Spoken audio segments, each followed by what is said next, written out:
আল্লাহর চক্রান্তর কাছে মানুষের চক্রান্ত ঠাঁই পাবে? ধরে আল্লাহ, ধরে না, ধরলে কিন্তু ছাড়ে না। আল্লাহ যদি তোমাকে ধরে মানুষের সামনে তোমার মুখ দেখানো বিপদ হয়ে যাবে। কথা কোন ঠিক কিনা? আল্লাহ সুযোগ দেন কিন্তু ছাড় দেন না, ছেড়ে দেন কিন্তু ছাড় দেন না। আল্লাহ কিন্তু ধরে, এটা আমাদের মাথায় রাখতে হবে। আমি যাই হই না কেন, অন্যায় যদি আমি করি, দুর্নীতি যদি করি, আমার পাপ আমাকে এক সময় গ্রেফতার করবেই করবে। কথা কোন ঠিক কিনা? অন্যায় করা যাবে, দুর্নীতি করা যাবে, জনগণের মাল আত্মসাৎ করা যাবে? এটা বললেই তো মোল্লার দোষ, এটা বললেই কবে এটা কি কোরআনের তাফসীর? কেন আল্লাহ কি মানুষের মাল মারে খাইতে কইছে তোমারে? বলছে? কার বিরুদ্ধে কথা কবে? যে নামাজ পড়ে না, নামাজের বয়ান করেন, টুস করে বলবেন নামাজের ওয়াজ ছাড়া কি আর ওয়াজ আছে তোমার? সুদের কথা বলবেন, সুদ কেন আল্লাহ সুদকে হারাম করেছে, টুস করে বলবে সুদের ওয়াজ ছাড়া আর হুজুরের মনে কোনো ওয়াজই নাই, মানে আর গান চলবে। কার বিরুদ্ধে কবেন? নারী লিপ্স আর ধর্ষণকারীর বিরুদ্ধে কবেন। ও মনে মনে কবে এটা কি কোরআনের তাফসীর হলো? আচ্ছা বলেন তো, জন্ম থেকে মৃত্যু পর্যন্ত এমন কোন জিনিস আল্লাহকে এই কোরআনে বাদ দিয়েছেন? Complete code of his life, সেটা হলো এই Quran. Islam is the complete code of his life. Islam সম্পূর্ণ একটি জীবন বিধান। আল ইয়াউমা আকমালতু লাকুম দীনাকুম ওয়া আতমামতু আলাইকুম নি'মাতি ওয়া রাদিতু লাকুমুল ইসলাম দীনা। জোরে কোন আল্লাহু আকবার। মানুষের জীবন পরিচালনা করার জন্য যা কিছুর প্রয়োজন, জন্ম থেকে মৃত্যু পর্যন্ত সবকিছু আল্লাহ রাব্বুল আলামিন এই কোরআনে কোড করে দিয়েছেন। বুঝবা কই থেকে? ঠুস ঠাস তো করবাই, পড়ো না যে, দেখো না যে, কোরআনটা খুলে দেখো আল্লাহ কি কয়। কোরআনের মধ্যে কি আছে? ছেলে মেয়েকে ছোটবেলা থেকে কোরআন পড়ার অভ্যস্ত করুন। যদি তা না করেন বিপদ আপনার। কেননা যে সন্তানকে আপনি ঘরে দুধ কলা খেলে মানুষ করতেছেন, এই সন্তানই আপনার পিঠে লাথি মারবে, আছে না নাই? এই সন্তানই আপনার জম হয়ে দাঁড়িয়ে যাবে। এই সন্তানই এরকম করে আপনি কলার ধরে বলবে দে টাকা, মাল খামো। আমি কি মানে বলতেছি? এরকম সন্তান হয়েছে কি হয় নাই? যার ঘরে ওয়ানলি ওয়ান এক পিস হয়েছে, উনি বুঝতে পারতেছে যে জীবনটা কি। অর্থ সম্পদ, টাকা পয়সা সবকিছু আছে, কিন্তু আল্লাহর ঘরে যে একখানা মাল দান করছে, ওটার কারণে ওর জীবন সব বরবাদ হয়ে গেছে। কথা কোন ঠিক কিনা? যেই পরিবারে একটি সন্তান নেশাগ্রস্ত আছে, ওই পরিবার বুঝতে পারে তারা কোন আগুনের মধ্যে জীবন যাপন করতেছে। কথা কোন ঠিক কিনা? কেন হচ্ছে? সন্তানকে ছোটবেলা থেকে কোরআনের শিক্ষা আপনি ঠিক মতো দিতে পারেন নাই। এই কোরআনে কি আছে তাকে জানানোর চেষ্টা করেন নাই। আপনি চেয়েছেন তার দুনিয়ার জীবন কিভাবে সফল হবে, আপনি চেয়েছেন কিভাবে আপনার নাম ফুটাবেন, আপনার ছেলেকে ডাক্তার বানাবেন, ইঞ্জিনিয়ার বানাবেন, ম্যাজিস্ট্রেট বানাবেন আর ব্যারিস্টার বানাবেন। এইগুলো নিয়ে আপনি পড়েছিলেন। আপনি দুনিয়ার সব শিক্ষা অর্জন করেছেন, কোরআনের শিক্ষা অর্জন করেন নাই। আপনি প্রকৃতপক্ষে শিক্ষিত নন। আল্লাহর কথা আমার নয়, আপনার সাথে আমি চ্যালেঞ্জ করলাম। আপনি দুনিয়ার সব জ্ঞান অর্জন করে শেষ করেছেন, কিন্তু কোরআনের জ্ঞান অর্জন করে আপনার ভাগ্যে জোটে নাই। এটা আপনার জন্য দুর্ভাগ্য, সৌভাগ্য নয়। আমরা অনেকেই দেখেছি সূরা ফাতিহা ঠিক মতো বলতে পারে না, আবার বলে মোল্লার কি দরকার, খুতবা আমরাও দিতে পারি, নামাজ আমরাও পড়াইতে পারি। শেষ পর্যন্ত দেখা যায় এমন ভাবে সূরা ফাতিহা বলে মনে হয় ঢিকিতে পাত দিচ্ছে, দাঁত ভাঙ্গে যাওয়ার অবস্থা। কথাগুলো আমার মনে হয় তিতা লাগতেছে। তিতা লাগলে আমার করার কিচ্ছু নাই। অনেক সময় আমরা অসুখ সারার জন্য ঔষধ খাই। সব ঔষধ কি মিষ্টি হয়? হ্যাঁ, সব ঔষধ কি মিষ্টি হয়? আরে বাচ্চা সন্তান ঔষধ খাইতে চায় না, বাপ মাও জোর করে বাইরে ধরে, একজন হাত পাও ধরে আর একজন চল ধরে, ধরে মুখে দেয় ঢুকে। কি জন্য খাওয়াচ্ছে? অসুখ ভালো হবে। কিন্তু বাচ্চা কাঁদতেছে কেন? ওর কষ্ট হচ্ছে, খাবে না। মনে মনে ভাবতেছে বাপ মা মনে হয় আমার জন্য খারাপ কিছু করতেছে, কিন্তু আসলে কি খারাপ? হুজুররা ওইটাই এনা ভালো এনা বেকা করে দেয়, ওইটাই তার জন্য কষ্ট হয়ে যায়। আর কয় যে হুজুর কেমন করে যেন কয়, এটা কি কোরআনের তাফসীর হয়? উচিত কথা বললে দোস্ত বেজার, এটাই স্বাভাবিক। গরম ভাতে বিলাই বেজার, উচিত কথাই বন্ধু বেজার। সম্মানিত ভাইয়েরা আমার, আলোচনা করতেছিলাম হযরত ওমর রাদিয়াল্লাহু তাআলা আনহু হযরত আলী রাদিয়াল্লাহু তাআলা আনহু স্বর্ণাপন্ন হলেন। হযরত আলী রাদিয়াল্লাহু তাআলা আনহু তিনি বিচার করার জন্য আসলেন, পদ্ধতি দেখিয়ে দিলেন। গরম পানি করা হলো, গরম পানি করা দেখে মহিলার চোখটা বড় বড় হয়ে গেল। এইবার বুঝি চোর ধরা খেয়ে যাবে, আমি মিথ্যার আশ্রয় নিয়েছি, এইবার তো আর আমি ঢাকতে পারবো না, ধরা খেয়ে যাব। এইরকম মিথ্যা অন্বেষণ কিন্তু আমরা বর্তমান সমাজেও দেখতে পারি। বিয়ের আগে প্রেম করেছে, বিয়ের আগে দেখা সাক্ষাৎ করেছে, সব কিছু হয়ে গেছে, এইবার যুবক বিবাহ করবে না, এক বোতল বিষের বোতল নিয়ে ছেলের বাড়িতে গিয়ে হাজির, যদি আমাকে বিয়ে না করে আমি খেয়ে মরে যাব। আছে না নাই? কেন তুমি মরে যাবা? কয় আমারে বিয়ে করতেছেন, তা বিয়ে না করলে সমস্যা, কার কি বেটা চলবো নাই? তুমি যখন মিল দিয়েছিলে তখন কি তোমার খেয়াল ছিল না? এখন কেন বিষের বোতল হাতে? এরকম হচ্ছে কি হয় না? আশপাশে অহরহ আছে। সম্মানিত ভাইয়েরা আমার, মূলত এটা হলো আমাদের দোষ। আমরা সমাজ পরিচালনা করার জন্য ব্যর্থ হয়ে গেছি, এটা আমাদের ব্যর্থতা মেনে নিতে হবে। যদি তা না হতো এই সমাজটা দুর্নীতি দিয়ে ভরে যেত না। কোথায় হাত দেবেন? দুর্নীতি ছাড়া কোনো জায়গা নাই, এমন কোনো জায়গা নাই সেখানে দুর্নীতি নাই, প্রত্যেকটা জায়গায় দুর্নীতি দিয়ে ভরা। তবে যদি দুর্নীতি হয় সেটাকেও কিন্তু রোধ করা যায়, কিন্তু সময়ের দরকার। কথা কোন ঠিক কিনা? রোগ যদি হয় ঔষধ খেলে অসুখ ভালো হয়, সময়ের দরকার আছে না নাই? রাষ্ট্র যদি রোগ হয় সেই রোগটাও ভালো হবে। আল্লাহ রাব্বুল আলামিন পবিত্র কুরআনুল কারীমের মধ্যে সূরা বানী ইসরাঈল 15 নম্বর পারায় বলতেছেন, ওয়ানুনাজ্জিলু মিনাল কুরআন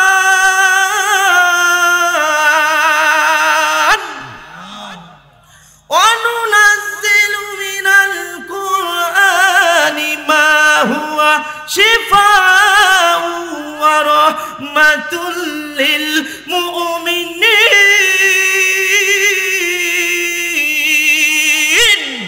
আল্লাহ রাব্বুল আলামিন বলতেছেন এই কোরআনটা সমস্ত রোগের জন্য ঔষধ, সমস্ত রোগের শেফাই কোরআনে রয়েছে। যদি মানুষের রোগ হয়, অন্তরের রোগ কি দিয়ে সারবা? কোরআনে রয়েছে।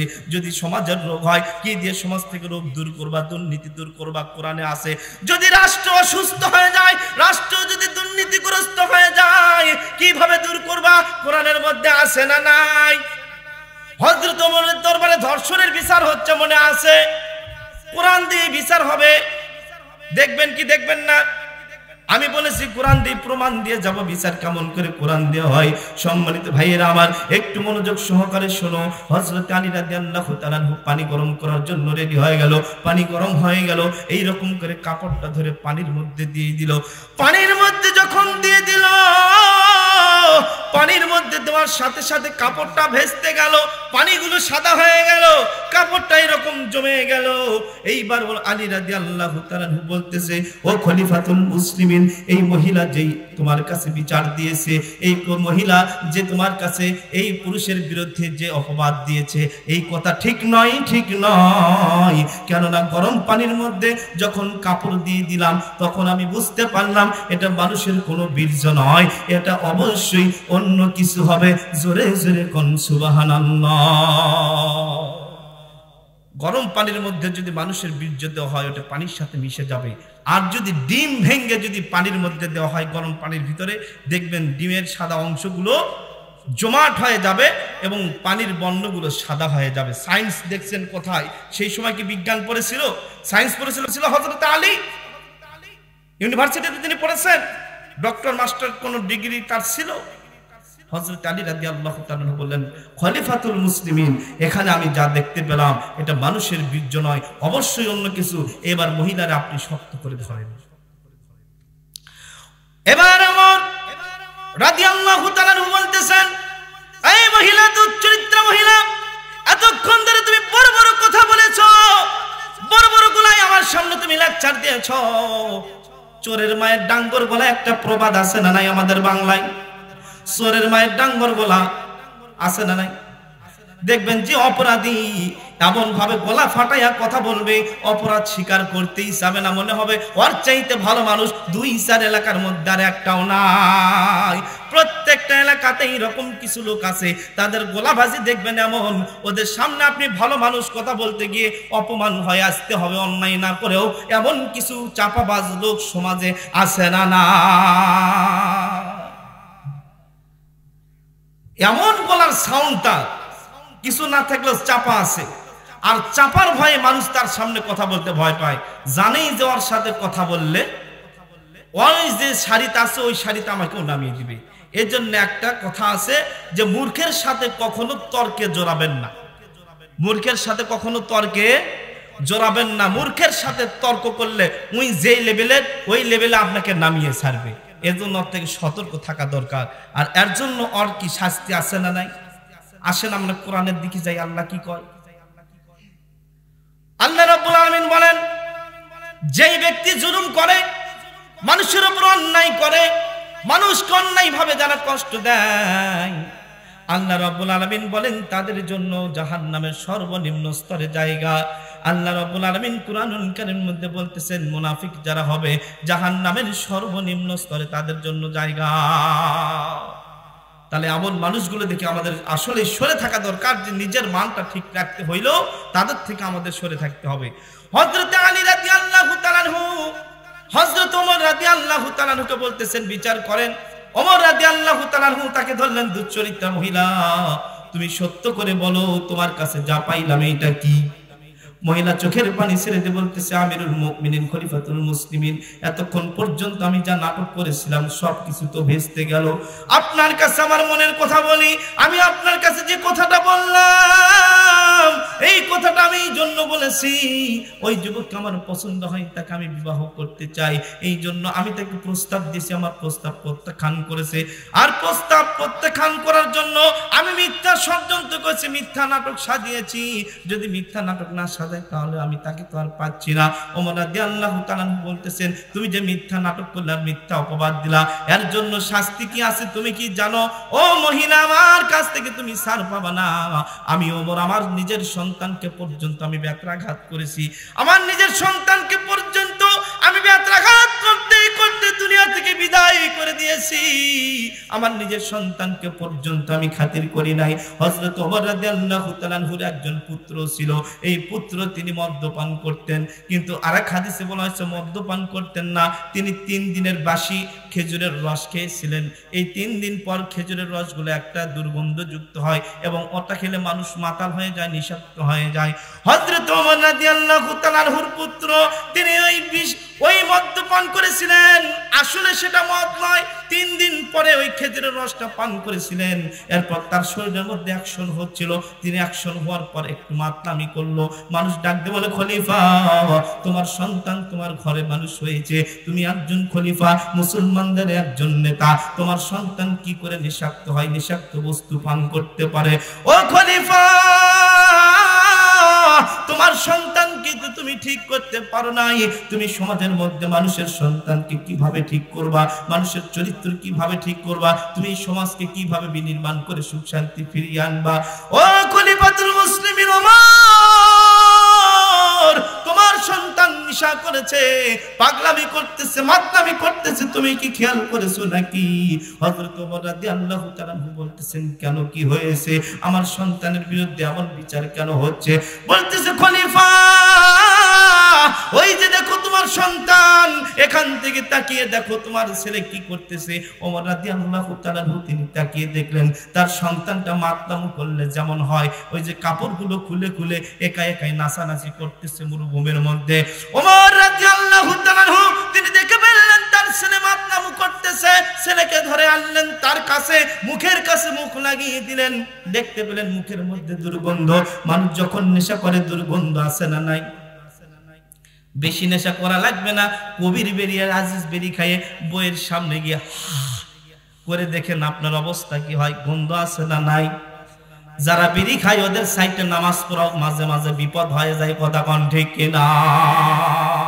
বিড়ি সিগারেট এমন অবস্থা করে খায়, ওদের কাপড় দেখলেও মাঝে মাঝে বোঝা যায় চাচা মনে হয় কিছু খায়। কাপড়ের মধ্যে দেখবেন মাঝে মাঝে কানা কানা পেলা জালির মতো, কথা কন ঠিক কিনা? গায়ে এমন গন্ধ, তাদের কাছে বুঝতেও মানুষের কষ্ট হয়। তাহলে তার কাছে রহমতের ফেরেশতা কেমনে আসবে ভাই? যেখানে দুর্গন্ধ সেখানে মানুষই থাকতে পারে না, রহমতের ফেরেশতা কেমনে আসবে? এখন হয়তো বলবেন হুজুর একদিক দিয়ে তো ভালো আছে, ফেরেশতা যদি আসতে না পারে তাহলে মনে হয় আজরাইলও আমাদের কাছে আসতে পারবে না। আজরাইল কি মানা আছে? ওটা রহমতের ফেরেশতার কথা বলা হয়েছে, আজরাইলের কথা নয়। আপনি যেখানেই থাকেন আজরাইল সেখানেই যাবেন। এমন মানুষ আমাদের সমাজে আছে না নাই? গায়ে দুর্গন্ধ সব সময়। এই দুর্গন্ধ অবস্থায় থাকলে রহমতের ফেরেশতা যদি না আসে, এই অবস্থায় যদি আপনার মৃত্যু হয়ে যায়, মৃত্যুটা কোন অবস্থায় হবে একবার চিন্তা করে দেখেছেন? আমাদের ছেলে মেয়েগুলো নষ্ট হয়ে যায় আমাদের আমলের কারণে। আল্লাহর কাছে তো আমাদের চাইতে হবে যে আল্লাহ আমাকে একটা সুন্দর চরিত্রবান হেদায়েত প্রাপ্ত সন্তানের বাবা অথবা মা বানিয়ে দাও। আল্লাহর কাছে কয়জন আমরা ভালো মতে চাই? নামাজি তো ঠিক মতো পড়ি না। এর পিছনে আরেকটি কারণ আছে সন্তান খারাপ হয়। আপনার উপার্জন যদি হারাম হয়, খেয়াল করে শুনবেন, আপনার উপার্জন যদি হারাম হয়, আপনার ঘরে থেকে নেক সন্তানের আশা করা যায়? নেক সন্তানের আশা করা যাবে? হালাল খেয়ে হালাল পড়িয়ে সন্তানকে মানুষ করেন, ওই সন্তান বৃদ্ধ বয়সে আপনাকে বৃদ্ধাশ্রমে নয় তার ঘরে আপনাকে রাজার মতো করে পালবে। এমন সন্তান আমরা চাই কি চাই না? এমন সন্তান যদি আমরা পেতে চাই তাহলে অবশ্যই আমাদের সে আমল করতে হবে কি হবে না? এমন আমল আপনাদেরকে আমি শিখিয়ে দিব যে আমলটি করলে আল্লাহ রাব্বুল আলামিন, মানুষের এমন কিছু সমস্যা আছে, সন্তান কথা শোনে না, সন্তান পিতামাতার অবাধ্য হয়ে গেছে, স্বামী স্ত্রীর অবাধ্য হয়ে গেছে, স্ত্রী স্বামীর অবাধ্য হয়ে গেছে। এমন কিছু আমল আছে, যদি লাগে মনোযোগ সহকারে শোনেন, যে কোনো সময় আমি ডেলিভারি দিয়ে দিব ইনশাআল্লাহ। আমি বলতেছিলাম, হারাম খেয়ে হারাম ভক্ষণ করে হারাম পড়িয়ে হারাম দিয়ে জীবন চালিয়ে সুসন্তানের আশা করা বোকামি। আমাদের বর্তমান সমাজে আমরা হারামেই বেশি লিপ্ত আছি। সুদ, ঘুষ, দুর্নীতির মধ্যে আমরা গ্রেফতার আছি না নাই? সুদ আছে না নাই? তয়রত ব্যবসা তো টাকাই ছা দেয় নাকি? টাকারই বাছুর হয়। চাকরি নাই, কিচ্ছু নাই, দেখবেন সকালবেলা বের হয় শার্ট প্যান্ট পরে কি ভদ্রের মতো, মনে হয় কোনো অফিসে চাকরি বাকরি করে, অথচ চাকরি বাকরির কিছুই নাই।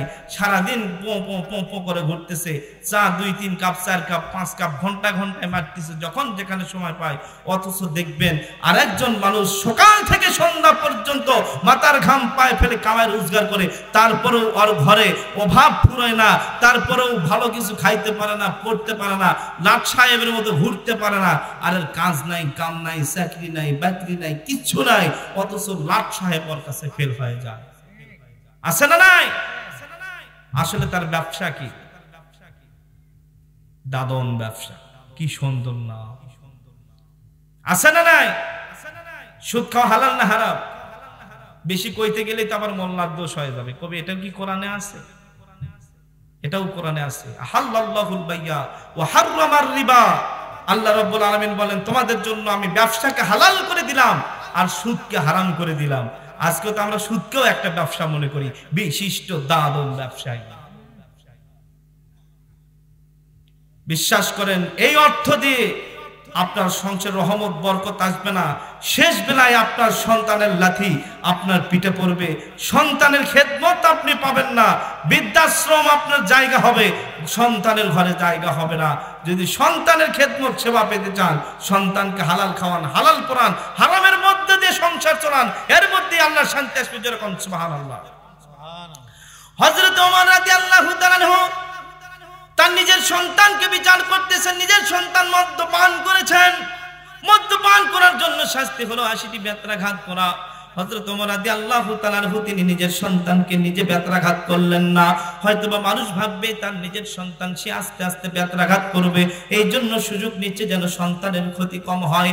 হযরত ওমর রাদিয়াল্লাহু তাআলা তিনি আরেকজন সাহাবীকে ডাকলেন, ও সাহাবী, তোমার হাত দিয়ে আমার সন্তানকে তুমি বেত্রাঘাত করো, বিচার করো, 80টি বেত্রাঘাত তোমার নিজের হাতে করো। এইবার এই সাহাবী তিনি ভাবতেছেন খলিফার পুত্রকে আমি বেত্রাঘাত করব, তাকে আমি আঘাত করব। খলিফা এখানে দাঁড়িয়ে দাঁড়িয়ে দেখতেছে এটা কেমন হয় কেমন হয়। এই বানি সাহাবী বেত্রাঘাত করলেন ঠিক, কিন্তু গায়ের জোরে করলেন না, কোনো মতে দায় সারার জন্য করতেছেন। খলিফাতুল মুসলিমিন হযরত ওমর রাদিয়াল্লাহু তাআলা আনহু তিনি রাগান্বিত হয়ে গেলেন। রাগান্বিত হয়ে এবার ডাক দিয়ে বলতেছেন, ও সাহাবী দাও তোমার বেত আমার হাতে দাও, তুমি ওই রকম করে কেন মারতেছো? আমি খলিফার পুত্র দেখি তুমি তার সাথে কি তুমি সদাই ব্যবহার করতেছো? বিচারের ক্ষেত্রে কোনো সদাই ব্যবহার চলবে না, বিচার সকলের জন্য সমান, কথা কোন ঠিক কিনা? আওয়ামী লীগ কোন আর বিএনপি কোন জামাত কোন আর শিবির কোন, বিচারের আইন সকলের জন্যই সমান, কথা কোন ঠিক কিনা? কিন্তু আমরা এতদিন সমান দেখতে পাই নাই, চোখে যা দেখেছি তাই কিন্তু বলতেছি, কথা কোন ঠিক কিনা? বেশি কিছু বলবো না মুসলমান ভাই আমার। হযরত ওমর রাদিয়াল্লাহু তাআলা আনহু এইবার ডাক দিয়ে বলতেছি, সাহাবী তোমার হাতের বেত আমার হাতে দাও, তোমার মারা আমার পছন্দ হলো না। এইবার খলিফাতুল মুসলিমিন নিজের হাতে বেত উঠিয়ে নিলেন, নিজের হাতে বেত উঠিয়ে নিয়ে নিজের সন্তানের প্রতি প্রহার করবেন। হযরত ওমর রাদিয়াল্লাহু তাআলা আনহু একটি মারলেন, দুইটি মারলেন, তিনটি মারলেন, চারটি মারলেন, মারতে মারতে 50টি হয়ে গেল। বাকি থাকলো কয়টা? বাকি আছে কয়টি? মোটে মারতে হইতো 80টি, তার মধ্যে হয়ে গেল 50টি, বাকি আছে কয়টি? আর মাত্র 30টি বাকি আছে। এই 30টি বেত্রাঘাত করবে। ইতিমধ্যে হযরত ওমর রাদিয়াল্লাহু তাআলা আনহুর কলিজার টুকরা সন্তান দুনিয়া থেকে বিদায় নিয়ে চলে গেল। ওমরের স্ত্রী তিনি দেখে আহত, তিনি অজ্ঞান সেন্সলেস হয়ে গেল। ডাক দিয়ে বলতেছে, ও খলিফা তোমার মনে কি একটু দয়া নাই, একটু কি মায়া নাই? নিজের সন্তানকে এত জোরে জোরে বেত্রাঘাত করতে করতে দুনিয়া থেকে বিদায় করে দিলে গো। এমন সন্তান আমাদের কলিজার টুকরা, এতদিন কোলে পিঠে করে কত কষ্ট করে লালন পালন করলাম, সেই সন্তানকে দুনিয়া থেকে বিদায় করে দিলা, আর বেত্রাঘাত করিও না। হযরত ওমর বলতেছে, না না না, আমার আল্লাহ তাআলার বিধান যা পালন করতে হবে আমার তা, যদি না করি কিয়ামতের দিন আল্লাহ যখন আমাকে বলবে, ও খলিফাতুল মুসলিমিন ওমর রে, তুমি তোমার সন্তানের প্রতি সৎ বিচার করো নাই, তোমার সন্তানের প্রতি তুমি সকলকে যেভাবে বিচার করো তোমার সন্তানের প্রতি তুমি ওইভাবে বিচার করো নাই। ও খলিফা মুসলিমিন ওমর, আজকে তুমি আসামির কাতারে দাঁড়িয়ে গেছো, আজকে তোমাকে জান্নাত দেওয়া হবে না, আজকে তুমি জাহান্নামীদের কাতারে যাও। ও আমার স্ত্রী ভালো করে মনোযোগ দিয়ে শোনো রে, আমি ওমর সেই দিন আসামি হইতে চাই না, আমি ওমর সেই দিন আল্লাহর কাঠগড়ায় আসামি হয়ে দাঁড়াতে চাই না। আমি চাই আমি যেমন মানুষের কাছে একজন সৎ শাসক হিসেবে আসি, আল্লাহর কাছেও যেন আমি একজন সৎ নিষ্ঠাবান একজন শাসক হিসেবে উঠতে পারি। আল্লাহ রাসূল বলেন, দুনিয়ার জমিনে যারা ন্যায় বিচার প্রতিষ্ঠিত করেছেন, এই শ্রেণীর মানুষ যারা হবে, আল্লাহ রাব্বুল আলামিন কিয়ামতের দিন তাদেরকে আরশে আজিমের নিচে কিয়ামতের দিন ছায়া দান করবেন। জোরে জোরে বলেন সুবহানাল্লাহ। যারা দুনিয়াতে ন্যায় বিচার করবে তাদের জন্য আল্লাহ তাআলা আরশে আজিমের নিচে স্পেশালিস্ট কিছু সিট রাখবেন।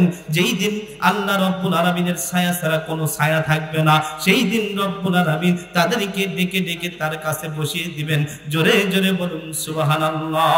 ভাইরা আমার, হযরত ওমর ফারুক রাদিয়াল্লাহু তাআলা আনহু বলতেছেন, স্ত্রী আমার সন্তান মারা গেছে তো কি হয়েছে, আমার আল্লাহর বিধান আমার সম্পূর্ণ করতেই হবে।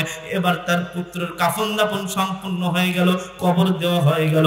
হযরত ওমর বলতেছে, না না, আমার বিচার শেষ হয় নাই। দুনিয়ার মানুষ জেনে রাখুক, আমি ওমর আমার সন্তানের সাথেও খাতির করি নাই, আমার সন্তানের সাথেও আমি ন্যায় বিচার করেছি, আমি আরো 30টি বেত্রাঘাত করব। এইবার হযরত ওমর রাদিয়াল্লাহু তাআলা আনহু আরো 30টি বেত্রাঘাত করলেন তার কবরের উপরে। জোরে জোরে বলেন সুবহানাল্লাহ। এই ওমর এইবার পেয়েছে ওই আসামিকে যে মিথ্যা অপবাদ দিয়েছিল, ওই যে মহিলা, এইবার যুবকের প্রতি যে মিথ্যা অপবাদ দেওয়া হলো, এইবার এই মহিলাকে হাজির করে বলা হচ্ছে, তুমি যেহেতু আল্লাহর বিধান অমান্য করেছো, ওই যুবকের প্রতি মিথ্যা অপবাদ দিয়েছো, এইবার তোমার বিচার হবে আল্লাহর কোরআন দেয়া। আল্লাহ রাব্বুল আলামিন এই বিচারের আয়াতটি কোথায় নাজিল করেছেন, এই আইনটি কোথায় দিয়েছেন, এই রুলসটি আমরা কোথায় পাবো? পবিত্র কোরআনুল কারীমের 17 নম্বর পারা সূরাতুন নূর কিরা সূরাতুন নূরের মধ্যে 3 নম্বর আয়াত আল্লাহ রাব্বুল আলামিন বলেন ওয়াল্লাযীনা ইয়ারমুনাল মুহসানাতি সুম্মা লাম ইয়াতু বিআরবাতি শুহাদা বিআরবাতি শুহাদা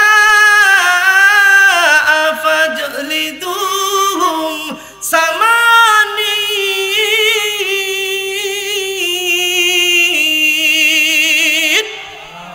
সামানিনা জালদাতাও ওয়াহিদাতাও ওয়ালা তাকবালু লাহুম শাহাদাতান আবাদা ওয়া উলাইকা হুমুল ফাসিকুন।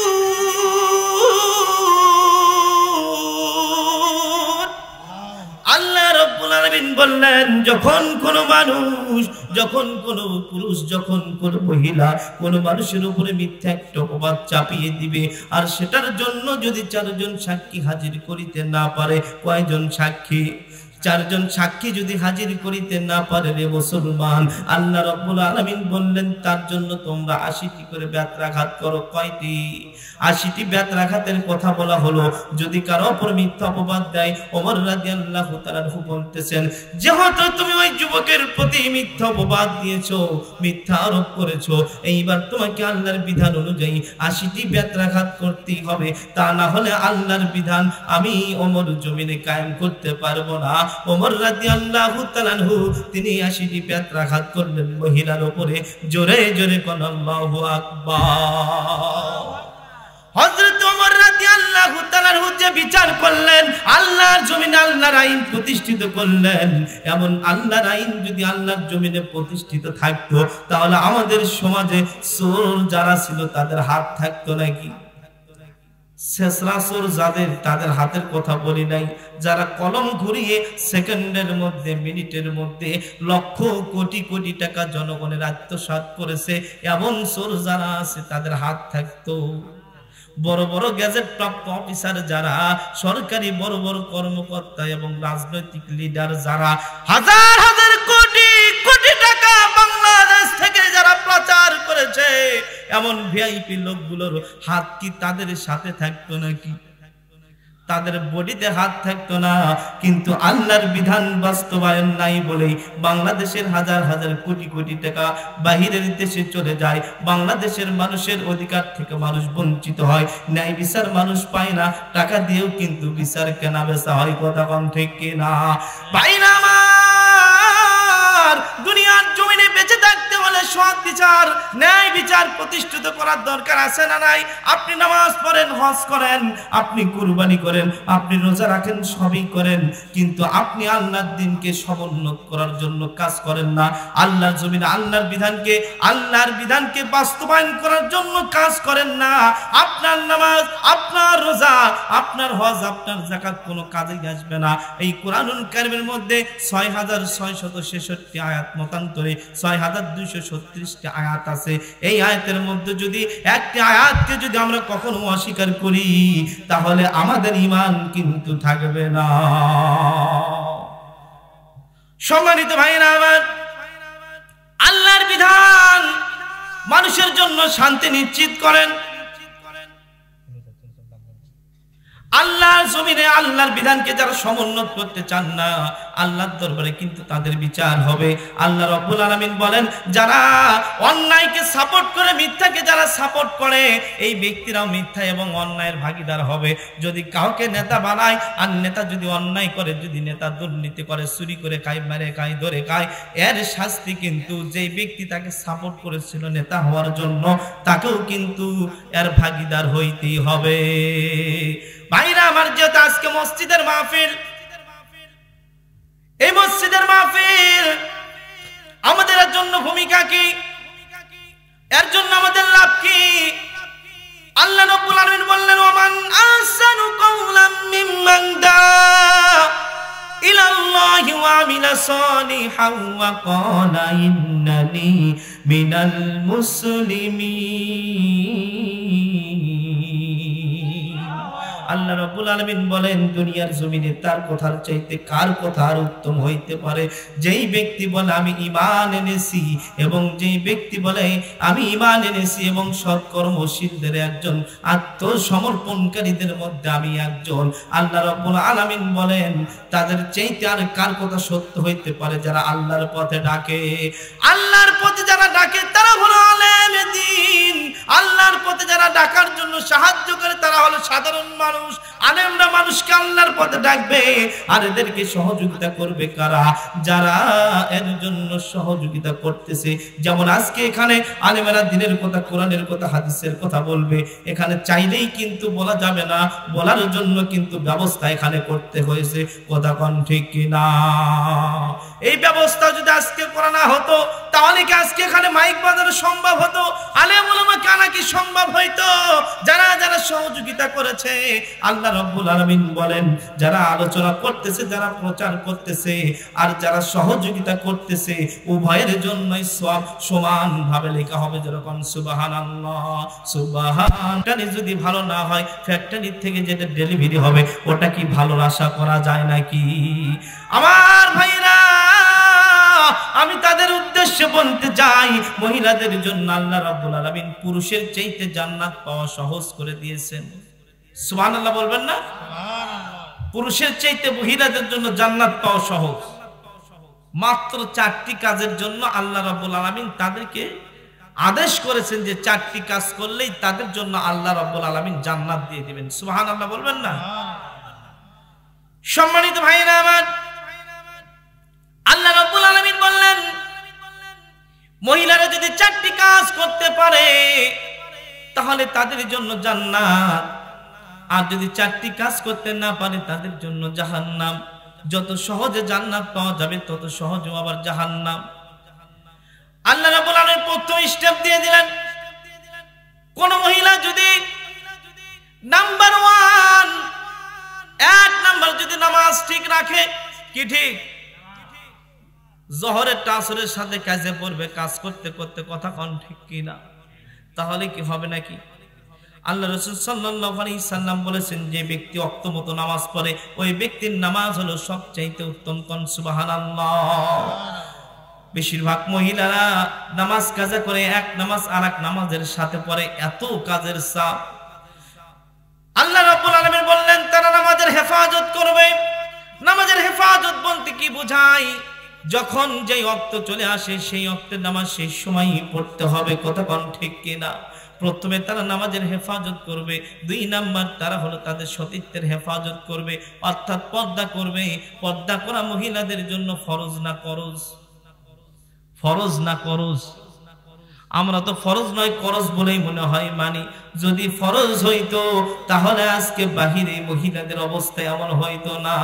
কথা কোন ঠিক কিনা? শহরে বাজারে দেখো নারীদের ঢল, পর্দাবিহীন তারা করে জলমল। অন্যকে তার দিকে আসে কি বানাই, দেশটা ধ্বংস আজি নারীর বেপরদাই। কথা কোন ঠিক কিনা? মহিলারা যদি পর্দা না করে ওর পেট থেকে আল্লাহর ওলি জন্ম নেবে না। আমার কাছ থেকে লিখে নিয়ে যান, মা যদি ভালো না হয় সন্তান ভালো হবে না। ওই মহিলার দেখি কত মানুষ কত রকমের চোখ দেয়। বাজারে যখন খোলা মিষ্টি দেখেন তার উপরে কত প্রকার ময়লা আবর্জনা পড়ে। একজন মহিলা সে হলো সুরক্ষিত হবে পর্দার মাধ্যমে। আর পর্দা যদি না করে তাহলে তার উপরে বিভিন্ন ময়লা আবর্জনা পড়বে। আর এই ময়লা আবর্জনা দুনিয়ার কোনো ময়লা আবর্জনা নয়, এটা হলো মানুষের বদ নজর, এটা হলো জিন পরীর বদ নজর। কথা কোন ঠিক কিনা? এই বদ নজরের কারণে তার পেটের মধ্যে যে সন্তান আছে ওটা আল্লাহর ওলি হবে না, আলেম হবে না, স্বয়ং সে জালেম হবে। মা বাবার বাধ্য সন্তান হবে না, বাধ্য হবে। পর্দার দরকার আছে না নাই? কে কে চান আমার সন্তানটা ভালো না হোক? এমন কেউ চাই? সবাই চায় আমার সন্তান ভালো হোক। সন্তান যদি ভালো হয় তাহলে যে ফ্যাক্টরি থেকে সন্তান বের হবে ফ্যাক্টরির হেফাজত করার দরকার আছে না নাই? ভাইরা আমার, আল্লাহ রাব্বুল আলামিন 2 নাম্বার বললেন তারা পর্দা করবে, সতীত্বের হেফাজত করবে। নাম্বার 3, এরপর আল্লাহ রাব্বুল আলামিন বললেন 3 নাম্বার তারা স্বামীর অনুগত করবে। স্বামীর অনুগত করার মধ্যে তাদের জন্য জান্নাত রয়েছে। এখন বর্তমান সমাজের স্বামীর অনুগত্য কিন্তু খুবই কম, কথা কোন ঠিক কিনা? আরে তারা বলে আমাদের সমান অধিকার, আমি যদি ভাত রান্না করতে পারি তুমি বেড়ে নিয়ে খাইতেই পারবা না কেন? স্বামী এসে বলতেছে ভাত দাও, রাত্রি 11টা বাজে, বাইরে থেকে কাজ করে রুমে এসেছে, স্বামী দেখি স্ত্রী ঘুমিয়ে পড়েছে, অথবা দেখতেছে টিভির রিমোট নিয়ে বিভিন্ন কিছু দেখতেছে, স্ত্রীর এইদিকে মনোযোগ কিন্তু গভীর হয়ে গেছে। স্বামী এসে বলতেছে সারাদিন বাইরে ক্লান্ত পরিশ্রম করে আসলাম, একটু ভাত দাও, কি দিয়ে রান্না করেছে একটু সামনে নিয়ে আসো। স্ত্রী বলতেছে টেবিলের উপর রাখা আছে নিয়ে খাও, বলতেছে একটু পানি এনে দাও, বলতেছে টিউবওয়েলে আছে নিয়ে এসে খাও, বলতেছে আমি সেই দিন যে 3 হাতে একটা পান্টি কেটে রাখলাম দরজার সাইডে সেইটা কোথায়? বলতেছে আমি তো আসতেছি, বলতেছে আমি তো আসতেছি, পান্টি খোঁজো কেন? আসলে এই সোজা আঙ্গুলে ঘিউ তোলা কিন্তু বিপদ হয়ে যায়, এটাই হলো স্বামীর খেদমত, কথা কোন ঠিক কিনা? তবে যারা স্বামীর খেদমত করেছেন তারা সৌভাগ্যবান। আল্লাহর নবী সাল্লাল্লাহু আলাইহি সাল্লাম বলেন, যখন কোনো মানুষ মারা যায় তার স্ত্রী যদি বলে আমার স্বামী আমার কাছে একজন নিশ্চয় ভালো মানুষ ছিল, তার উপর আমার কোনো অভিযোগ নাই, ফেরেশতারা বলে ও আল্লাহ তোমার বান্দী এরকম করে বলে, তোমার ওই বান্দাকে কবরে রেখে গেছে, তার উপর কোনো অভিযোগ তার স্ত্রীর নাই। আল্লাহ বলে ও ফেরেশতারা আমার ওই বান্দাকে তোমরা মাফ করে দাও। আর স্ত্রী যদি মারা যায়, স্বামী যদি বলে আল্লাহ আমার স্ত্রী আমার কত খেদমত করেছে, সেবা যত্ন করেছে, আমার তার প্রতি কোনো অভিযোগ নাই, তার প্রতি আমি সন্তুষ্ট ছিলাম, আল্লাহ তুমিও তার প্রতি সন্তুষ্ট হয়ে যাও। আল্লাহ বলে রে ফেরেশতারা আমার ওই বান্দির কবরের আযাবকেও তোরা maaf করে দে, কোন সুবহানাল্লাহ। কিন্তু এরকম মানুষ পায় বিপদ। স্বামীকে যদি বলা হয় বুকে হাত দিয়ে কোন আপনার স্ত্রী আপনার কাছে ভালো, আপনার স্ত্রীর উপর আপনি একদম সন্তুষ্ট, কোনো অভিযোগ নাই, কয়জন পুরুষ বুকে হাত ঠেকাতে পারবে রে ভাই? কোন স্ত্রীকে যদি বলা হয় বুকে হাত দিয়ে কোন আপনার স্বামীর প্রতি আপনি সন্তুষ্ট, তার প্রতি কোনো অভিযোগ নাই, কয়জন স্ত্রী হাত দিতে পারবে? কবে বাইরে গেলেই খালি 22 টাকায়, সব ভালো নয়, 3 ছেলের বাপ হচ্ছে, 4 ছেলের বাপ হচ্ছে, তারপরও বাইপাস মারতে চায়। বুকে হাত দিয়ে বলার মতো লোকের অভাব, কথা কোন ঠিক কিনা?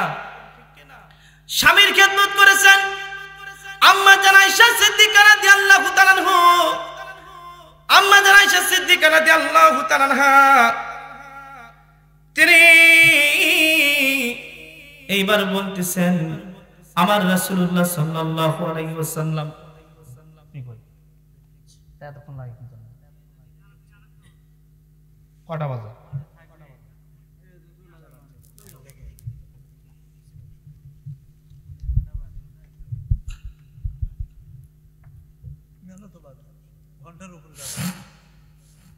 আয়েশা রাদিয়াল্লাহু তাআলা আনহা তিনি বলতেছেন আমার স্বামী রাসূলুল্লাহ সাল্লাল্লাহু আলাইহি সাল্লাম যখন গোসল করতেন আমি মনোযোগ সহকারে আমার স্বামীর গাগুলো আমি কসলাইয়ে দিতাম, সাবান দিয়ে মেজে মেজে দিতাম, গায়ের ময়লাগুলো পরিষ্কার করে দিতাম।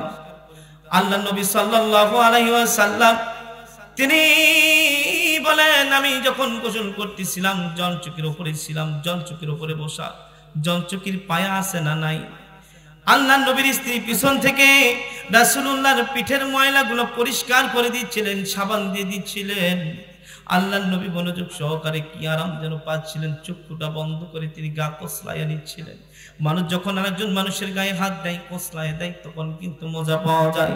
আম্মা জান আয়েশা সিদ্দিকা রাদিয়াল্লাহু তাআলা আনহা বলেন আমি যখন আমার রাসূলের শরীরটা পরিষ্কার করে দিচ্ছিলাম, সাবান দিয়ে ঘষে মেজে মেজে দিচ্ছিলাম, আমি দেখতে পেলাম আমার রাসূল অনেক সুখ পাচ্ছেন, শান্তি পাচ্ছেন, মনোযোগটা তার অন্যদিকে চলে গেছে।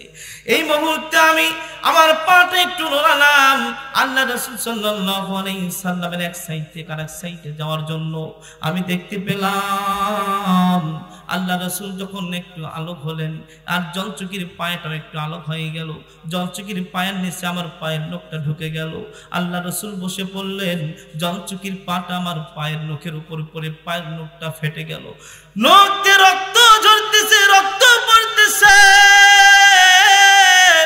আল্লাহর নবী সাল্লাল্লাহু আলাইহি সাল্লাম তিনি বুঝতে পারেন নাই, নিচের দিকে তাকিয়ে মনোযোগ দিয়ে আছেন। আল্লাহর নবী কিছুক্ষণ পর চোখ খুলে দেখে পানিগুলো লাল, পানিগুলো বয়ে বয়ে চলতেছে, পানিগুলো লাল রং হয়ে গেছে। আয়েশাকে ডাকতে বলেন, আয়েশা পানিগুলো রং লাল কেন? পানির সাথে রক্ত কেন দেখা যায়? কোথায় কি হলো? কোথায় থেকে রক্ত আসে? আয়েশা রাদিয়াল্লাহু তাআলা আনহা তিনি চোখের পানি ছেড়ে বলতেছেন, ইয়া রাসূলুল্লাহ, ইয়া হাবিবাল্লাহ, আমার নখ ফেটে গেছে। আল্লাহু আকবার, লিল্লাহ তাকবীর। প্রধান বক্তার আগমন, প্রধান বক্তার আগমন। দারাইলবাসীর পক্ষ থেকে লিল্লাহ তাকবীর। আলেম ওলামা যেখানে, নারায়ে তাকবীর। অনেকেই আশপাশে দাঁড়িয়ে আছেন, এক নাম্বার সারার জন্য গেছেন, ওপর টান মারার জন্য অনেকেই গেছেন। তাড়াতাড়ি চলে আসেন। ওপর টান মানে বোঝেন? ওপর টানও কিন্তু আছে, খালি নিম্ন চাপ নাই, ওপর চাপও আছে। সেটা কি জানেন? কিছুক্ষণ পর পর টানার কথা মনে পড়ে, এই পার্টিও কিন্তু অনেক আছে। যাই হোক, আমি আর আলোচনা দীর্ঘ করব না। আমাদের মাঝে আজকের মাহফিলের প্রধান মেহমান এসে হাজির হয়ে গেছেন। এখন আপনারা তার কণ্ঠ থেকে সুললিত কণ্ঠে, সুমধুর কণ্ঠে কোরআন এবং হাদিসের বয়ান শুনবেন এবং সেই অনুযায়ী আমল করার চেষ্টা করবেন ইনশাআল্লাহ। এখন আমার আলোচনা এই পর্যন্ত আমি সমাপ্ত করছি এবং অত্র এলাকার আমার সম্মানিত মুসল্লিদেরকে এখানে আসার জন্য অনুরোধ করছি। আশপাশে যারা আছেন এবং দায়িত্বে যারা আছেন, যাদের না থাকলেই নয় ওখানে, তারা সারা সবাই চলে আসেন।